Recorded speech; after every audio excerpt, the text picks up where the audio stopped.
अगर आपको याद करने के लिए कहूं कि सबसे तेज क्या लिखा था या सबसे ज्यादा समय किसमें लगा, तो वो चीजें आपको याद है अभी?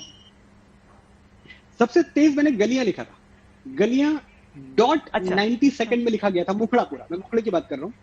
गलियां अच्छा। का मुखड़ा मुझ पे उतरा है कहीं से। हाँ। मतलब मैं एक दिन जॉब करते हुए अपने घर से निकला। ये तब मैं फिल्मों के गाने लिखता नहीं था श्वेता, तब मैं टेलीविजन बहुत सारा किया करता था, पर फिल्मों के गाने में मैंने कोई ब्रेक थ्रू मुझे नहीं मिला था। तो ये 2013 की बात है, 2013 की एक शाम, एक सुबह मैं जॉगिंग के लिए अपने घर से निकला सुबह 6 बजे, और अचानक मेरी नजर गई कि मेरे घर तक जो एक लेन आती है, उस लेन पे एक शिलान्यास हुआ है। उस लेन का नामकरण हुआ था, उस पर लिखा हुआ था गोविंद जी श्रॉफ अच्छा। मार्ग। मैं आज भी वहीं रहता हूँ, गोरेगांव में। तो ये गोविंद जी श्रॉफ मार्ग मैंने देखा, और मार्ग वर्ड मेरे दिमाग में अटक गया। अब मैं जॉगिंग करते करते सोचने लगा, मार्ग, पथ, पगडंडी, रास्ता, रहगुजर, रोड, स्ट्रीट, लेन, गली, गलियां। बड़ा रोमांटिक वर्ड है यार। अब ये गलियां जैसे कुछ बिजली की कौंधी मेरे दिमाग में, और अगले 90 सेकंड्स में मैंने जो लिखा था वो ये था कि यही डूबे दिन मेरे, यही होते हैं सवेरे, यही मरना और जीना, यही मंदिर और मदीना, गलियां तेरी गलियां। तो सबसे फास्ट ये लिखा। बताइए कहां कहां से सोच निकल आती है, कहां कहां से 90 सेकंड। और ये गाना मतलब कुछ ऐसी चीजें होती हैं जिसके लिए लोग कहते हैं कि अरे हमारे जमाने के गाने सुना करो, और कुछ ऐसी चीजें होती हैं जिन्हें इस चर्चा से लोग अलग हटा देते हैं क्योंकि ये हर जमाने में फिट होने वाले गाने हैं।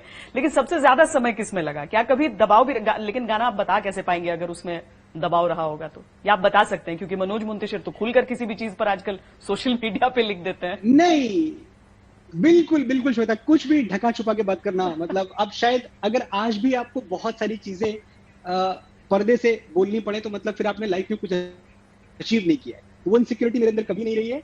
जिन गानों ने बहुत किया है उनमें से एक गाना बहुत पॉपुलर गाना है, बहुत पॉपुलर गाना है वो। और इनफैक्ट अगर मैं कहूं तो टेक्निकली भी मैं ये कह सकता हूं और डेटा वाइज भी कह सकता हूं कि कोई फीमेल वॉइस में गाना पिछले 10 साल में इतना बड़ा हिट नहीं हुआ है।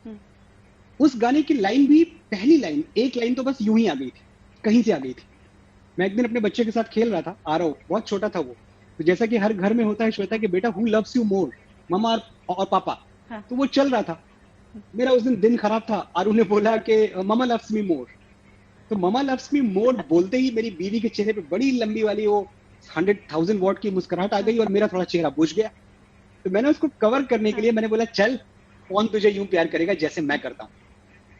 तो ये लाइन मैंने बोली और मुझे बोलते ही लगा कि इसमें कुछ मैजिक है। मैंने अपने मोबाइल पे लाइन लिख के रख ली, कौन तुझे यूं प्यार करेगा जैसे मैं करता हूं। कुछ साल गुजर गए और नीरज पांडे जी फिल्म बना रहे थे MS Dhoni the untold story.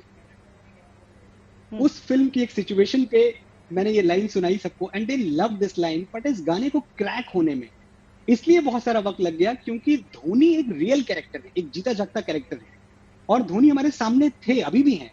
तब तो बाकायदा धुआंधार खेल रहे थे वो।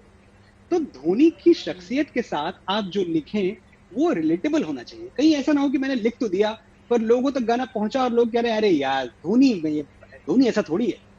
और प्लस धोनी जी की खुद की भी जो इमेज थी, मतलब he was involved in the making of the film, completely involve थे, बहुत सारे उनके इनपुट्स थे। तो उस गाने ने बहुत वक्त लिया। मैं ये कह सकता हूँ कि तकरीबन पूरा होने में 7 से 8 दिन चले गए होंगे।